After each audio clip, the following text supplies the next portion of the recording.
How's it going, everybody? This is the Nitty Gritty. My name is Chad. With me is Leonard. This is a show about wrestling. And for those who might listen to us and not watch us on YouTube, I try to wear wrestling themed shirts every week, Leonard. And I don't know if you noticed that or not, but what is that, a Negan shirt? That is a Negan shirt from The Walking Dead. I don't even watch The Walking Dead. Okay, well that's an amazing shirt because you don't watch it. I don't watch the show, but it's like him as a slugger shirt. This was back when I used to get Loot Crate.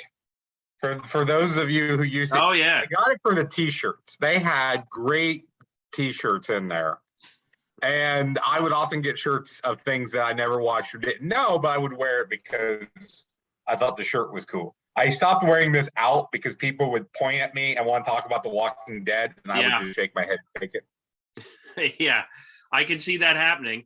Yeah, I need to try Loot Crate one of these days. But so I try to wear different wrestling shirts. You know, I have a ton of them here, and in the spirit of trying to find wrestling themed shirts that nobody else would think to own because I'm, insane.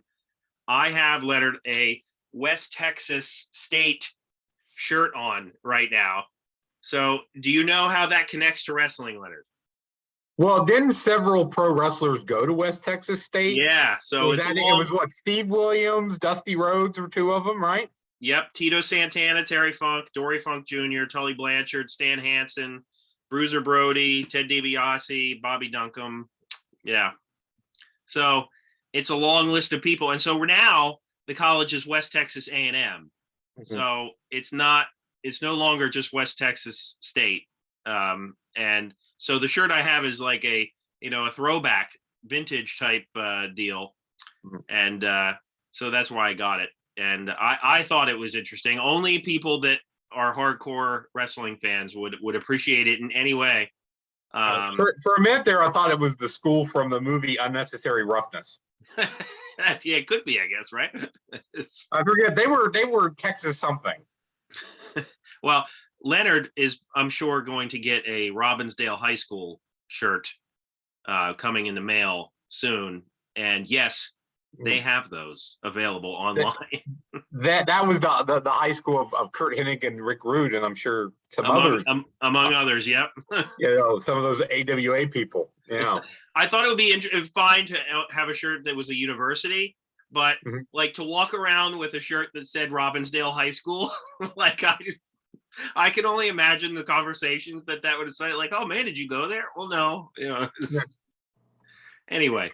Again, I would only wear that to like a wrestling show, right? And see if someone would get that. Exactly. Like I'll wear it for this particular show that we do, and maybe not even a wrestling convention, because then they'll assume I went there.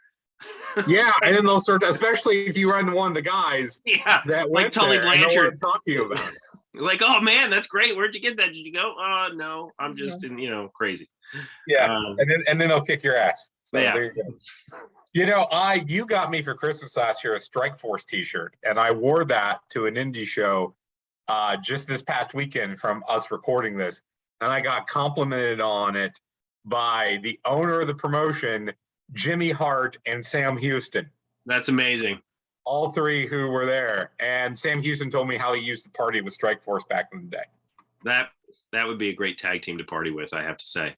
Yes, and for you listening or watching, we're going to do Sam Houston at some point as a spotlight, and I will tell the Sam Houston story from over the weekend. Absolutely. Well, that'll be a good one. This week, however, we are using another topic that was suggested by a friend of the show, Ronnie, and we are going to rank all the teams that have Express in their name. Well, let me add an addendum to that. Not all of the teams that have Express in their names, because as Leonard and I found, around 175 teams had Express somewhere in their name. And if you look on the Cage Match website, it will list all of them. And obviously a lot of them, more than 90% of them, are from the indie circuit. But, I I was shocked. I really was. I was like, oh yeah, I'll just go through some of these and find which ones, deserve to be on the list. And what an undertaking, just to even look through the list. But there were some interesting names there of teams that we have never heard of, but probably wish that we had, right, Leonard? Was there a favorite name that you came across? I had a couple. Excuse me. Well, one was we're going to talk about. I may not ruin the list, but one was the American Express, which was Mike Rotundo and Danny Spivey, which was a version of another team. But I thought it was funny because American Express was, of course, the credit card, and I wonder if they got a cease and desist letter because of that. Yeah. The Estrogen Express, which of Amy Have and Taylor Ray. I think they may have been the only female tag team on the list, but that jumped up at me. The Hard and Harry Express of the Great American Beast and Tom McLean. One that I think was a favorite of yours, the Midnight Rock and Roll South Coast Express. That was the one I was gonna suggest. Ian Logan and Jake McCluskey, two people I've never heard of in my life, but the fact that they used that name for any stretch of time is amazing to me, and really hats off to them if they ever come across this show. So yes, call us. We'll put you on. The Red, White, and Blue Express of Kid America and Blue Meanie, just because the blue was from the Blue Meanie. The Zambui Express of Elijah Akeem and Kareem Muhammad. I had heard of them. I think they were early 80s AWA, NWA, but I'd never seen them. I had heard of them. And one more honorable mention I want to mention is there were a few teams called the Old School Express, but I have seen one of those in person.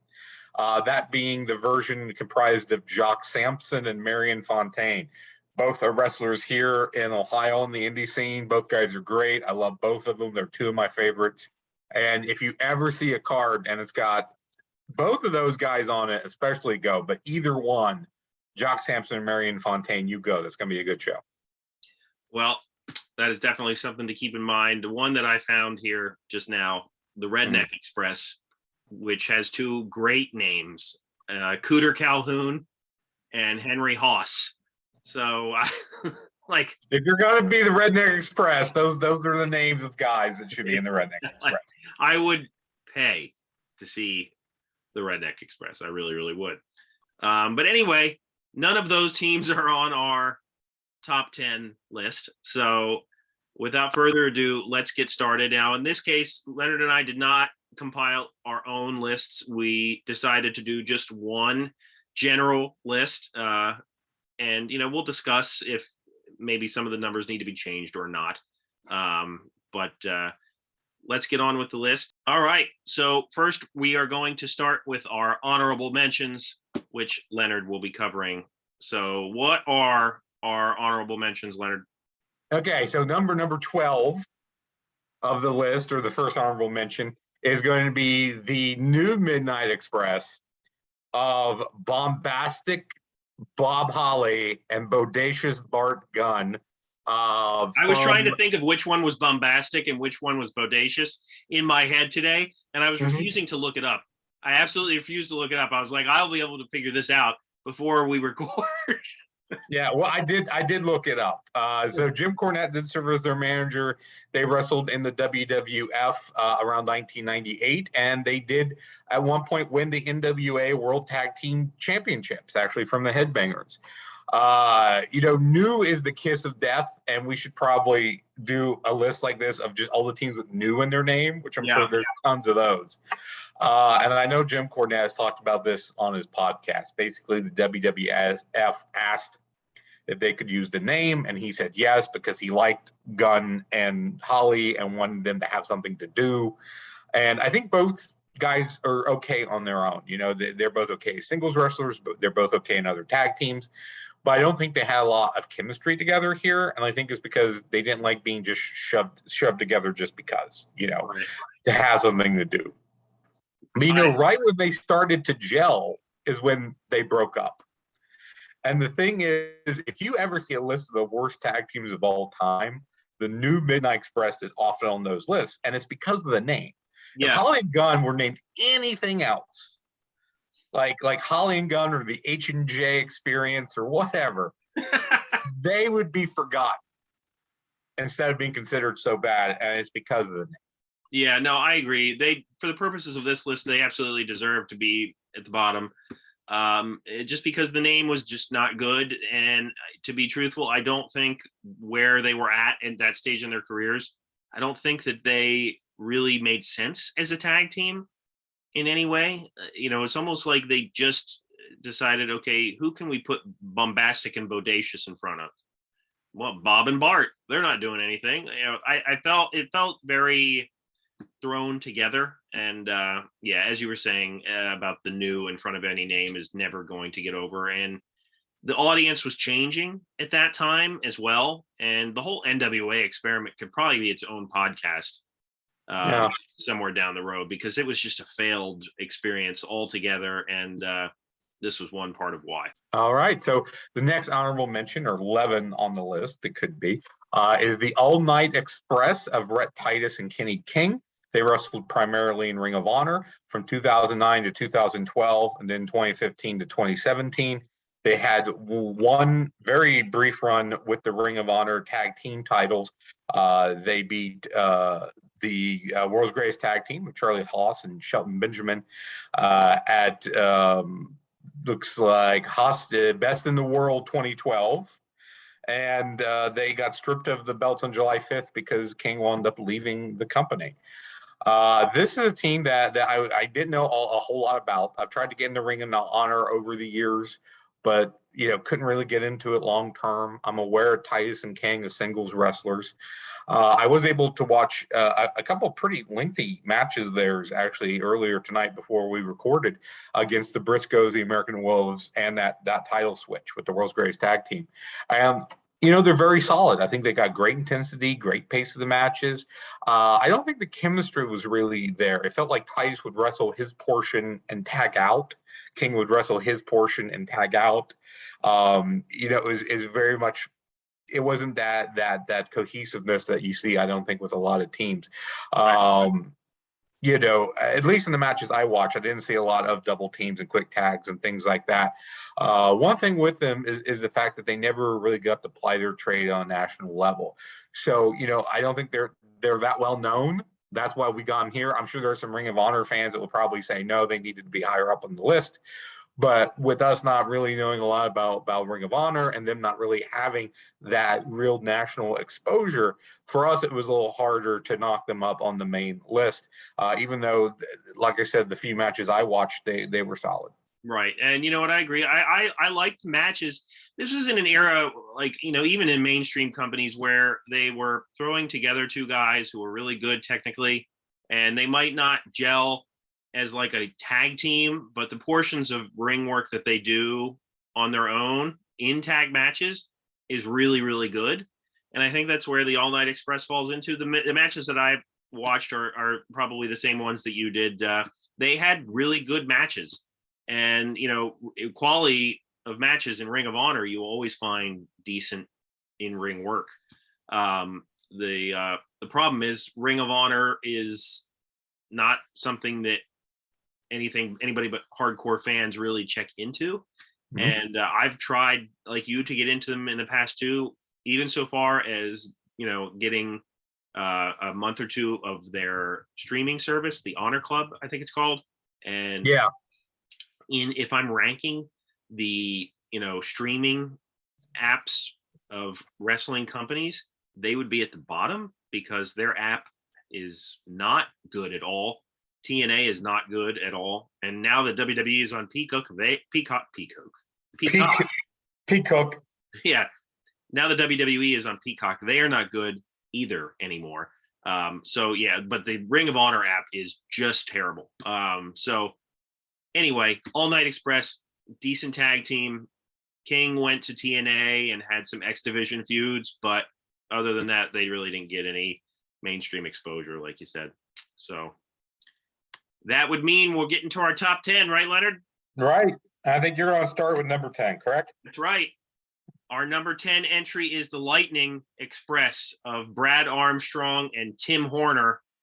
And and they had some runs in the NWA Jim Crockett Promotions, 84 to 88, World Championship Wrestling in 1991, and then they returned to World Championship Wrestling in 95.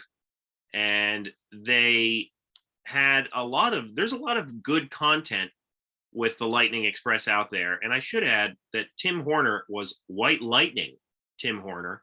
Mm-hmm. And why Brad Armstrong didn't give himself a Lightning name is just head scratching to me. And if I ever had the chance to ask that question, I would say, why didn't you use Red Lightning?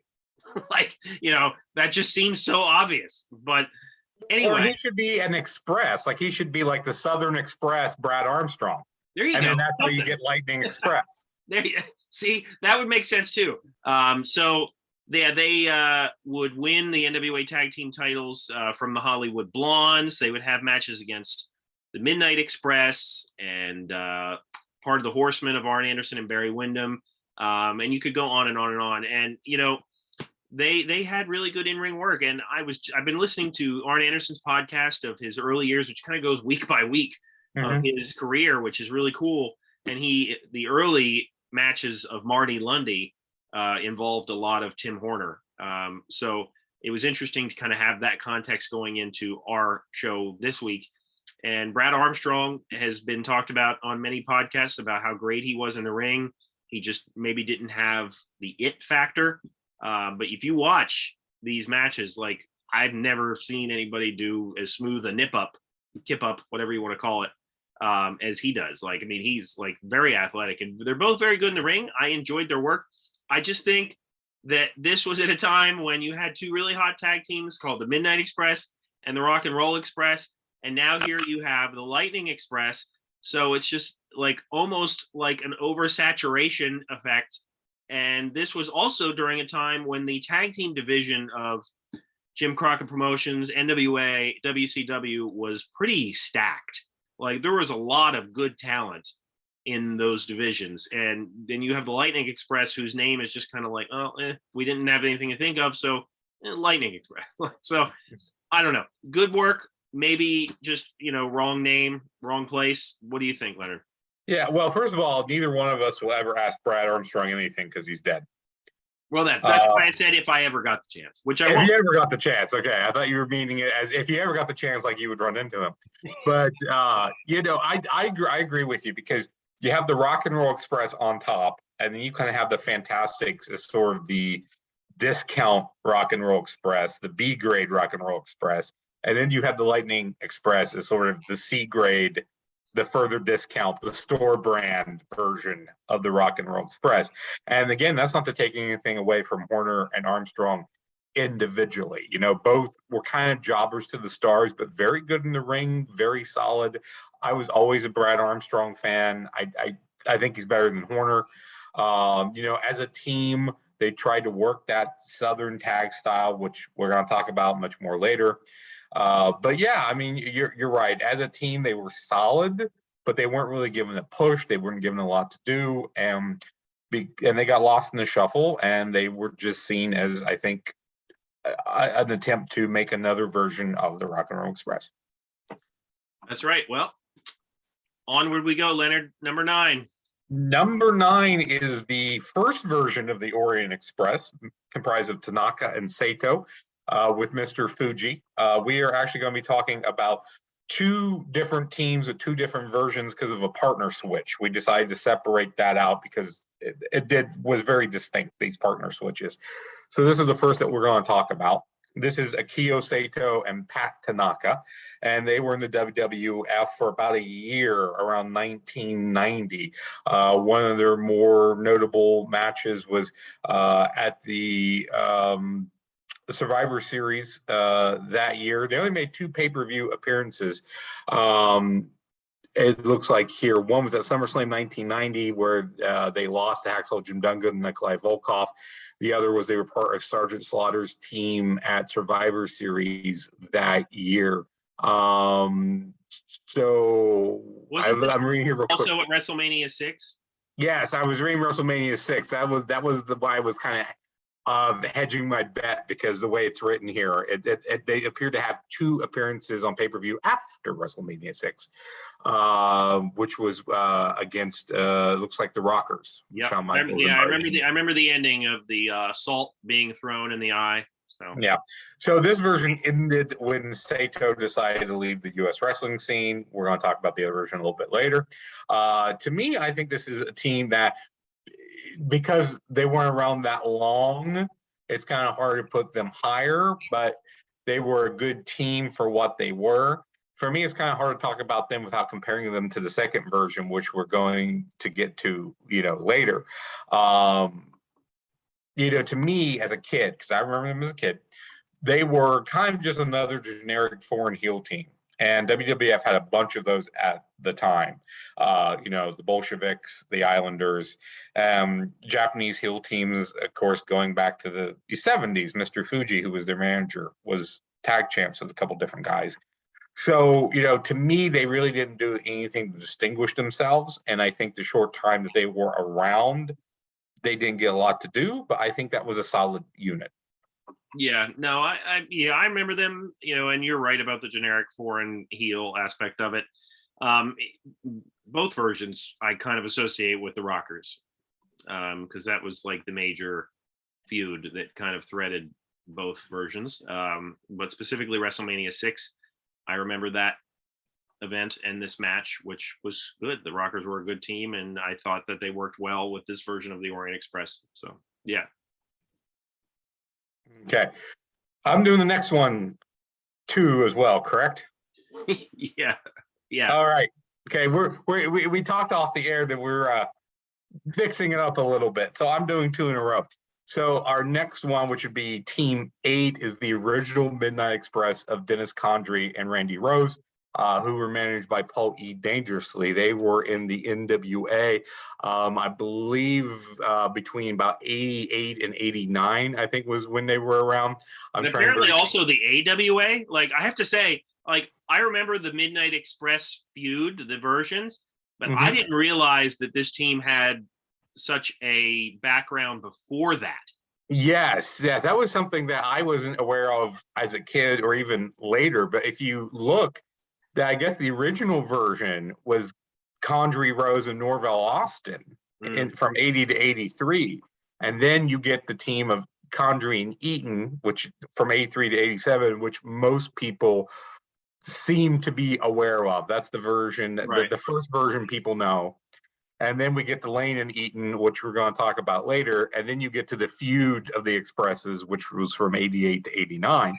And it's interesting here because this team only existed to feud with the other Midnight Express and do that angle. Like, I don't remember them ever doing anything else.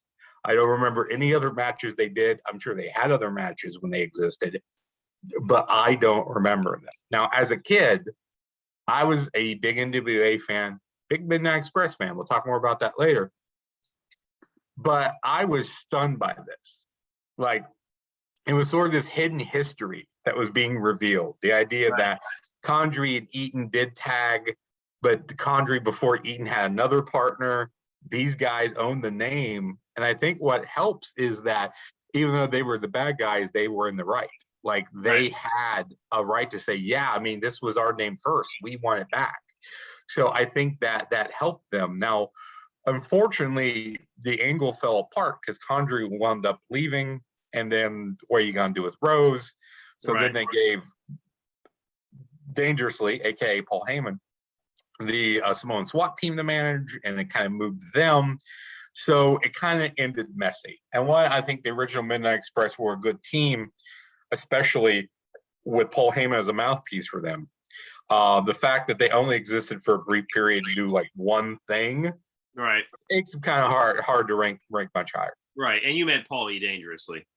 Yes, Paul E. Dangerously, aka Paul Heyman. Yeah, and I want to say recently, before we even suggested this as a topic, I have there's a group I follow on Facebook called NWA Memories, and there was a promo recently posted of Jim Cornette during this feud when he was beaten up and he came on and did this really, really great promo on the original Midnight Express and why the version he was managing at that point was better.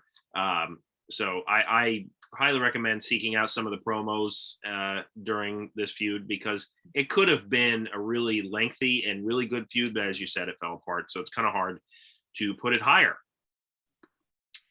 So that means we are on to number 7, which is the newest team on our list, which is the Jurassic Express, which consists of Jungle Boy, Jack Perry, Luchasaurus, and Marco Stunt. And obviously they are in All Elite Wrestling. And I really enjoy this tag team a lot. And I think that Jungle Boy in particular has only, up to go. Like he will have a long career, I believe. I think he's really good in the ring, and is a single star. You'll definitely see that down the road. But right now he is tagging with Luchasaurus primarily, and they have really good matches. They've had a lot of feuds there with some of the various tag teams. The Young Bucks recently, that whole gang they've been feuding with. So it's hard to put them higher simply because I don't think they've reached their peak even as a tag team yet. But I highly recommend checking out AEW and their work in particular. They have a huge fan base. They really, really do. And they're terrific. And I hope they get a title run, sometime soon. I think that it's not too far away. So, Leonard, what do you know of this team? I know you don't watch modern stuff. We've talked about that. But yes. No, I did watch a little bit of the AEW when it first started. So I saw them in the beginning, and it sounds like they've grown since then. It might be the Jim Cornette in me, but I don't like Marco Stunt. He doesn't really do much, to be fair. Like, he's there, but like it's mostly Jungle Boy and Luchasaurus well, good. in the ring. Well, good. Well, good then. Then I might be okay with that. If he's just, their cowboy on the outside handing them drinks, that's fine. But I like the team when I first saw them, because I love teams that have this type of dynamic. You've got the big guy and the fast little guy. I thought they had good chemistry with each other. They got a unique look. The size difference, I think, allows them to do a lot of really cool double team moves. I like the image of Perry riding Luchasaurus to the ring. I think that's a great entrance. It's fun. And again, I haven't watched them lately. When I did watch AEW at the beginning, I thought that both these guys just needed more polish and some focused booking to really be something special. So it sounds like from you, they're getting that. So it'd be very interesting to maybe revisit this list a couple years down the road. Hopefully we're still around to see if they might take a big jump. Yeah, and Jungle Boy's theme song, which is a popular track, and I can't think of the name of it off the top of my head. Oh yeah, it's I can hear it in my head, but I can't. Right. Which is like AEW is very wise in how they use some of these songs. They are quick to get the rights to use these mainstream tracks, and it gets the crowd involved. And I think it's when it's used correctly, I think it could be, very a wise maneuver, like with CM Punk's song as well.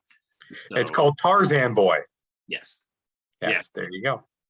Thank you. Well, moving on. Moving on, back to me. We're at number 6, and this is a team that I think that Chad and I both feel could probably be higher on the list after we got into them a little bit more for this list. And that is the Can-Am Express of Doug Furness and Dan Crawford, also known as Phil LaFawn. They were around from 89 to 98.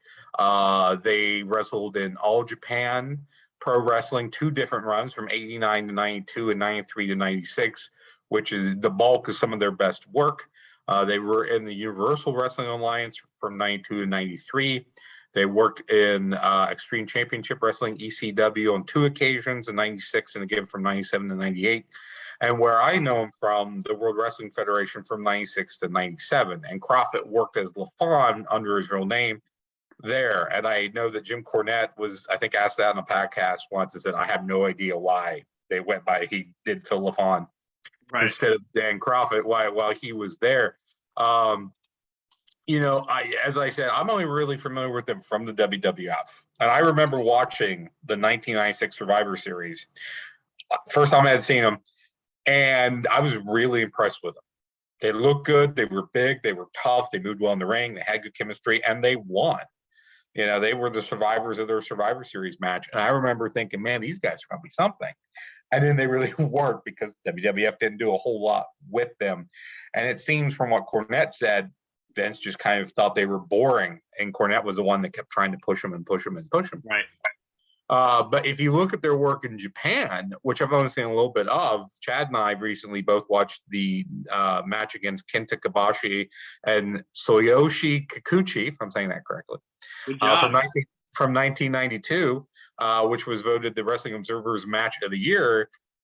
Extremely awesome match. And from what we know, they have some other really, really great work from Japan. And I would say they're probably underrated on this list, because that most of their best work is from Japan. We're U.S. wrestling fans. We mostly follow U.S. stuff. But I bet you there will be a lot of people out there that say they deserve to be a lot higher than 6. And I'm sure if we really dug into their Japanese stuff, we would probably agree with that. Yeah, and I like watching Japanese stuff. It's just a matter of like how you find it and how you come across it. It's tough to just watch it, week by week, like on a network. You kind of have to discover matches as they come to you. And this team is really great. I too discovered them in the WWF, their Survivor Series matches. I think they had 2 notable ones. And they're really good together, and they gel well, and they are powerful guys. And the match with Kobashi and Kikuchi is just off the wall great. And Kobashi is one of my top of all time. He's just so great. And this was 1992, so a long time ago, which doesn't seem that long ago, but it really, really was. We're we're talking, almost 30 years ago. Yeah. So it's, and he was very young at that time. So, so that they have great stuff. And I'm looking forward to, digging into some of their Japanese stuff, and even some of the ECW stuff, because they had runs in ECW as well, which shouldn't be a surprise, because it fits in with kind of the various styles that Heyman would use. Leonard, he was Heyman in ECW, not Paulie Dangerously. I just wanted to make sure you knew that. Yes, I think a lot of times they use the names interchangeably of different people. So and I did say Paulie. I said Paulie Dangerously originally when we started that, but anyway, a few things I forget to mention. I didn't throw in their accolades. They were the All Asia Tag Team Champs 5 times, the Junior Heavyweight the World Junior Heavyweight Championship. I guess Crawford had that on his own 2 times. Right. I love these. World's Strongest Tag Determination League New Wave Award in '89, and the World's Strongest Tag Determination League Power Award in '91. They were the ECW Tag Champs 1 time, the UWA World Champs 2 times, and PWI ranked them number 38 of the 100 best tag teams during the PWI years, and they list in '03. So there you go. All right. Well, that means we are moving on to number 5, which is the U.S. Express, which consisted of Mike Rotunda and Barry Windham in the World Wrestling Federation. Windham was then later replaced by Dan Spivey, and the team was renamed the American Express. But as Leonard talked about before this, that might have been an issue with the credit card company. Who knows? Yeah. We don't really have a lot to say about the American Express. But the U.S. Express obviously was notable in that they were the tag team champions, but they were also on the WrestleMania 1 card, right, Leonard? Yes, I think that's the match that most people are aware of with them. They lost the tag team titles to Mike Rotunda. They are Rotunda and Windham. They lost to the Iron Sheik and Nikolai Volkov. And you know what? Looking at this, I did not realize that the theme Real American that is known for Hulk Hogan, Rick Derringer was working on that theme for them. Yes, if But- you listen to the original wrestling album that has the chatter in between the tracks, they actually say that that is for the US Express. That's mentioned. At the time, Hogan was using Eye of the Tiger. And after the Express broke up, Vince didn't like paying the royalties, which, as we just talked about, Tony Khan doesn't seem to mind. No. And so that got moved to Hogan. Right, which is just how much history would be different, right? But yeah, so they would have a second reign with the title. They would lose to the Dream Team of Greg Valentine and Brutus Beefcake. And you know, I mean, looking at this list, Leonard, I think we just talked about how we might put the Can-Am Express in this spot above the US Express. The fact that they were on the WrestleMania 1 card, though, should not be discounted, because that's a huge feat. And I was just thinking about this, Leonard, on a side note. The WrestleMania 1 card feels like another universe of wrestling to me.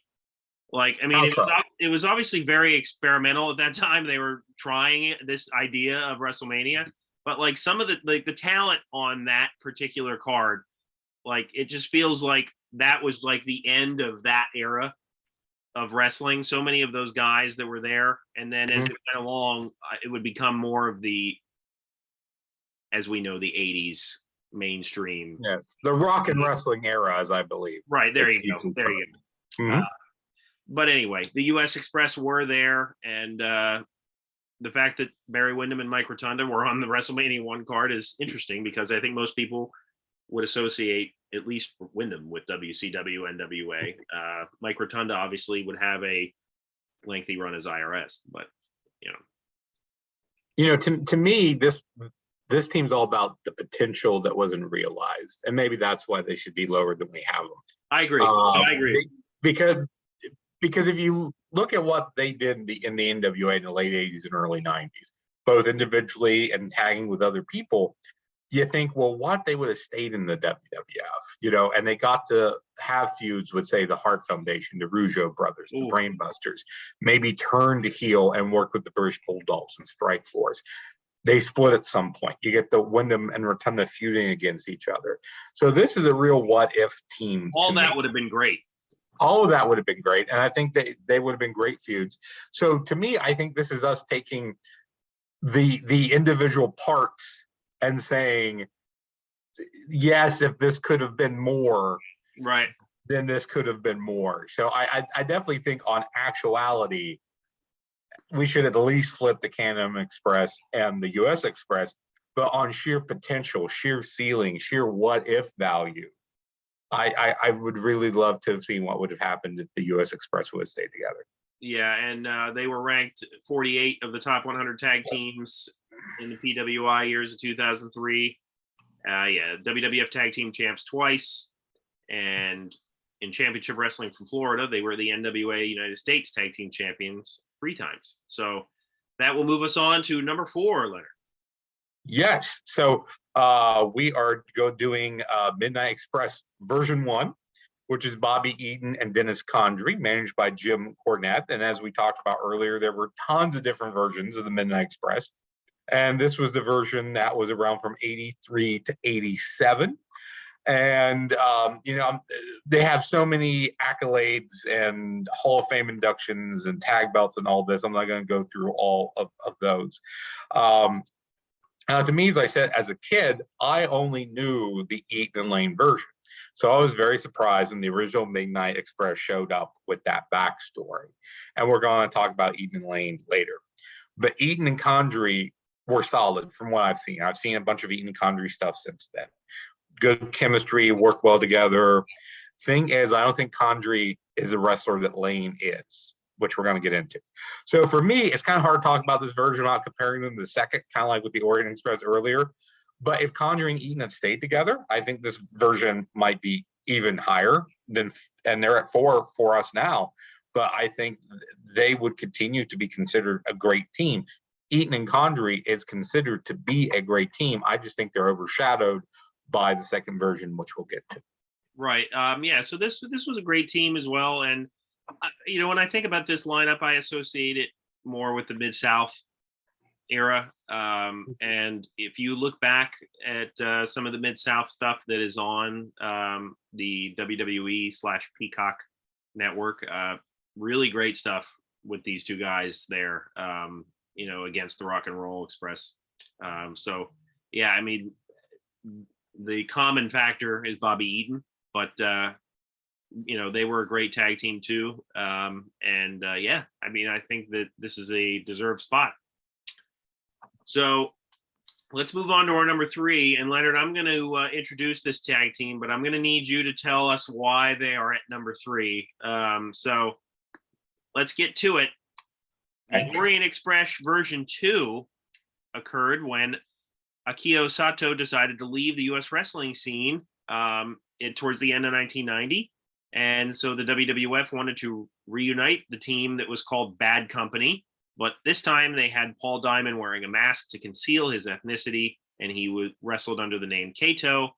They would have a reunited feud with the Rockers at the 1991 Rumble, and then another well-received match against the New Foundation of Jim the Anvil Neidhart and the Rocket Owen Hart at the 92 Rumble. Those were the 2 main pay-per-view appearances for the new Orient Express. And as we talked about, new in front of the name, Leonard. So Leonard, the Orient Express version 2, the new Orient Express. Why do we like them so much here?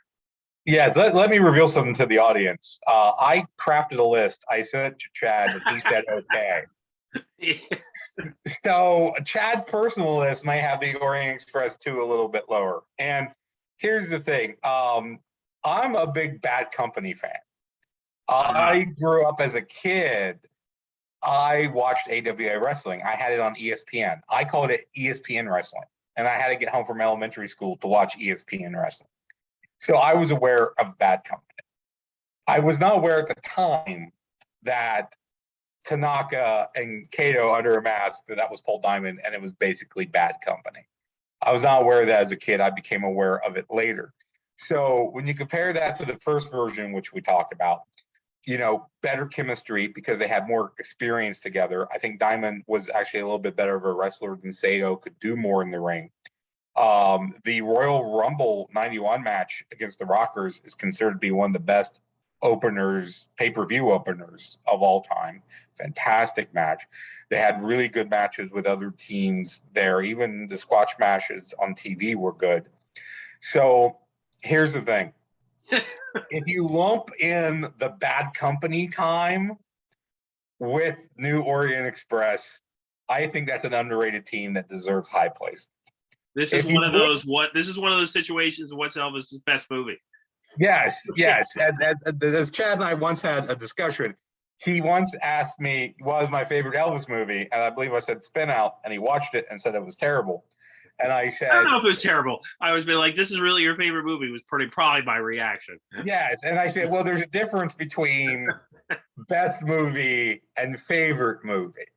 Like his best movie is probably Kid Galahad's up there, and Jailhouse Rock is up there, and Viva Las Vegas is up there as we take an Elvis sidebar. But anyway, yes, if you lump all, consider King Creole's another good one. If you consider Bad Company and Orient Express 2, New Orient Express as one timeline, one group of dudes, then I think they deserve to be pretty high on the list. If you don't, then I would really, say that we could certainly bump the Cam and Express all the way up to 3 and move these guys down to 6. So notice us changing the list on the fly as we go. We may learn from this that doing one list and talking out, maybe we should talk these lists out beforehand before we come on the air. But anyway, Orient Express 2 may be a personal choice for me, and your mileage may differ. No, yeah, I remember this version of the tag team, and they did have some good matches. So I'm not mad at it. We tease each other here. It is worth noting that Sato briefly rejoined the team in '91 to team with Tanaka and Kato for a series of 6-man tag matches at WWF house shows. That would have been cool to see. But he would leave after only a handful of those. And then Tanaka would leave the WWF in February of 92. Paul Diamond would go on to wrestle as a singles competitor as Kato, and then eventually he became Max Moon, replacing the departed Conan. So down the rabbit hole of the Orient Express there. So that leaves us with our number 2 and number 1 entries, and I'm not doing both of them, but I'm sure the listeners or the watchers can deduce who those 2 teams are. But where we put those teams, I guess, is the important part here. So, and it's very easy to flip these. I mean, this is like a 1-1A situation here, and I think this probably comes down to maybe personal preference for both of us again here. yeah. But number 2, we have the Rock and Roll Express of Ricky Morton and Robert Gibson, who started in 1980 and still exists as an active tag team today. I actually saw this week an ad for a show coming up in March in Spartanburg, South Carolina. And the main event is the Rock and Roll Express versus FTR. That's in 2022. So, I mean, these guys wrestle in every promotion you can think of. You name it, they were there. Yeah. Tons of accolades, tons of belts won. You name the belt, they probably won it. They were the PWI Tag Team of the Year in '86 and were number 4 in the PWI years list that we've mentioned before from '03. They were entered into the Professional Wrestling Hall of Fame Museum just this year, 2021. They were put in the WWE Hall of Fame in 2017 and the Wrestling Observer Newsletter Hall of Fame in 2014. These guys invented the tag team formula. They pioneered what is kind of known as Southern style tag wrestling. Yeah. And it's still heavily used today, you know, that formula that they created. It's the idea that the faces start out, the heels come back, they have a long heat sequence on one of the faces, they make a hot tag, the other guy cleans house, and we lead to the finish. Right. You see it so much. And it works every time if it's done right. And when you see other tag teams, you often think, oh, hey, that's the Ricky Morton. And the face in peril slot is called playing Ricky Morton. Right. So, and the question I'll ask you, Chad, is them still being around today, do you think that hurts or helps their reputation? Longevity is one thing. And, you know, I've been impressed that they can still work. And I've seen some of the stuff they've done lately, and it seems like them on like a third quarter of the speed. But they still exist. They're a far cry from their glory days. So do you think it hurts or helps their reputation that they're still around? I definitely don't think it helps their reputation. Mm-hmm. I don't know if I would say it hurts it. There's a case to be made that it could, because, you know, as we've seen over the years, you know, I don't think the majority of wrestling fans, unless they have a soft spot for said talent, I don't think hardcore wrestling fans really want to see their heroes in there as, you know, senior citizens. I even though we might think about, oh man, how cool would it be if we saw Undertaker versus Sting? I don't think anybody really wants to see that now. Today. You know, I mean, and there's a time, even not too long ago, where I was making the case, let's do it, let's see it. But anyway, my point is, I think that as much as we revere our heroes, I don't think that we want to see them in the ring at this age. I don't think it helps the business at all. And, you know, it can be fun if you go to an indie show or like, you know, whatever, a reunion show, whatever they might have or be at. But yeah, I mean, it's on some level, I will say, I think it's cool that they're still around, you know, but on another level, I'd say, you know, they have nothing more to prove. You know, if this is just to make money, then I guess you can't really fault them too much. But what do you think? Yeah, I mean, I kind of agree with you that it's a middle ground. It's not helping them at all. I don't think it's hurting their reputation too much. And the times that they've popped up, it's been like this, oh, it's the Rock and Roll Express, and a pop. And then you kind of see them and you go, oh. So I have a question for you though. Yes. In terms of, and you're right about them pioneering the tag team formula, and absolutely they did. And, you know, our number one entry deserves as much credit for that, I guess, Yes. as they do. But that formula is so ingrained in tag team wrestling that do you think that it should be shaken up more, or do you think that this tried and true formula, when it's done right, it can always be good? And before you answer, I'll say this. One of the reasons why I enjoy watching some of the tag team matches from Japan every once in a while when I come across them is because they don't go by that formula by and large. I'm sure there are matches out there that do in Japan, but the tag tap matches in Japan usually are just about like who wants it most, who's going to gut it out. You know, they're a little bit different. There's a different formula there. I like both formulas, but I think I would say I think it needs to be shaken up a little bit. But it's been around for forever. So what do you think? You know, well, we both said if done right, and you can point to plenty of matches where they don't do it correctly, where they don't let the heat sequence go long enough, or they do like a double heat sequence, like they make the hot tag and then they work over the second guy.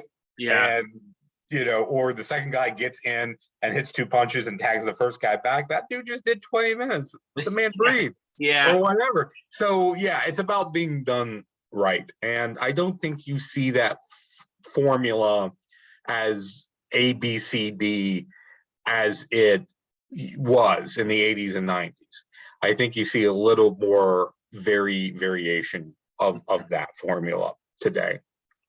And I think, you know, and then the question is, well, if you're going to shake it up, how are you going to do it? You know, how do you do it differently? Do you let do you just flip it? Do you let the faces be in control most of the time, or do you do like what you said, do the Japanese style, or like ECW where it's just brawling, or it's just chaotic brawling? I mean, like there's tornado type style matches. Yeah, tornado type style. So there's different things you can do, but yeah, I think that if you've got the right teams and they know what they're doing, I think that will always work. And I guarantee you that FTR versus Rock and Roll Express, Ricky Morton will be playing Ricky Morton. Oh yeah. Yeah. There was, I don't think there was much negotiation with high spots and whatnot there. I think it was like, okay, guys, this is what we do. And that's it. Yeah. All right. So that will mean our number one is, drum roll, Leonard. There we go.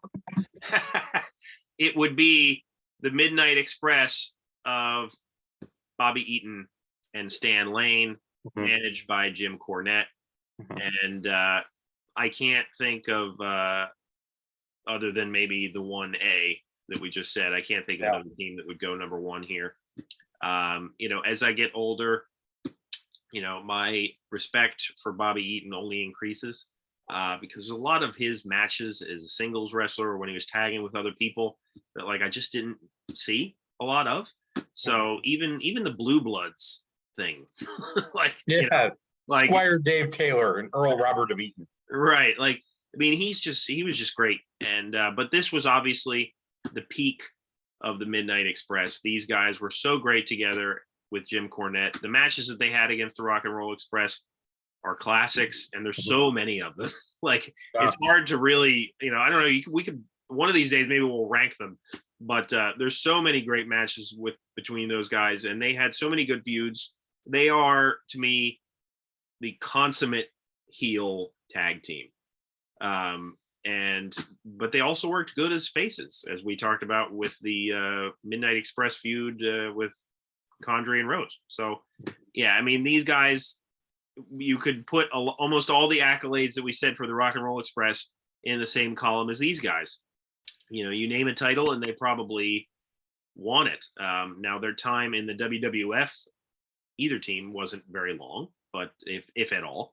But yeah, these guys, this is a legendary tag team, and they definitely earned the spot. Yeah.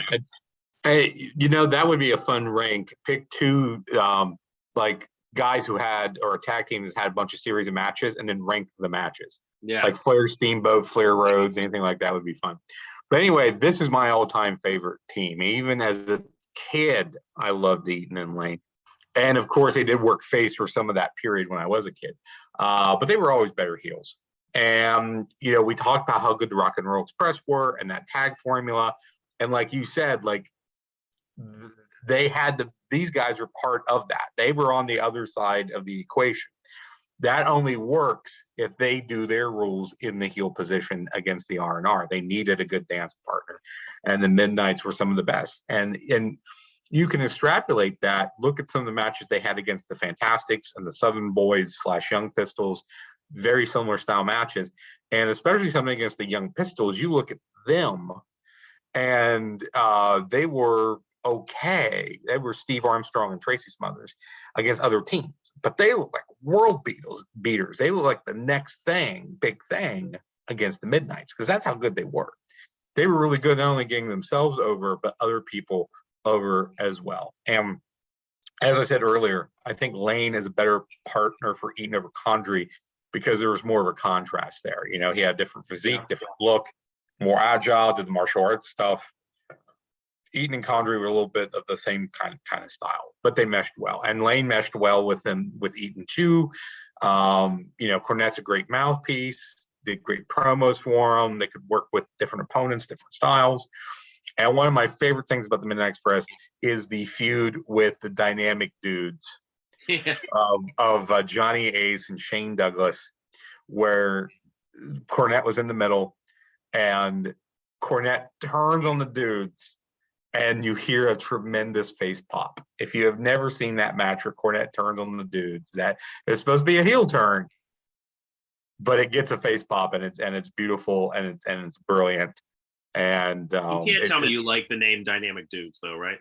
Yes, I love the dynamic dudes, and they came out on skateboards, and they're wearing the neon stuff. And 80s. Very, very, very late 80s, very great. But that's one of those so bad it's good feuds to me is the feud with the dudes. Absolutely. Well, I'm sure that our list could be debated. Yes, and we debated it ourselves much during this time. If there is a Express tag team that we failed to mention, if you think the Redneck Express deserve to be on here, I'll put them on here. Cooter and Haas, which is so great to me. But yeah, let us know in the comments if you think our list needed to be restructured. And let us know if there's a team that we missed on the 175 that we came across. And because I have to admit, I didn't click on every single tag name to see who was in the tag team. No. So I might have missed that. Oh, and one thing, when we talk about Rock and Roll Express, I forgot to mention, I saw Ricky Morton and Bobby Fulton wrestle together once here in Ohio at an indie show, and they used the name Fantastic Express. You can't get mad at that. Just mentioning, yeah. Like stuff like that is a one-off. Yeah, it was fun. Yeah. Back in the 80s, I'm sure there would have been an idea. Oh yeah, let's just combine the names. Yeah, let's just put them together, and there you go. But yeah, other than the US Express, did the WWF have a lot of Express tag teams? Well, the Orient Express we talked about, US Express, yeah. And I don't think a lot of others. I think the Express was more of the NWA, WCW Southern territory, how popular the Rock and Roll Express and Midnight Express were. Yeah. Because I like the Hart Foundation more than the Hart Express. Yeah, the Strike Express, the Bulldog Express, the British Express. Yeah, no, you can do it all night. Yeah, we could. Well, like I said, let us know what you think. And for Leonard, my name is Chad. We will see you next week, and Alexa will see you out.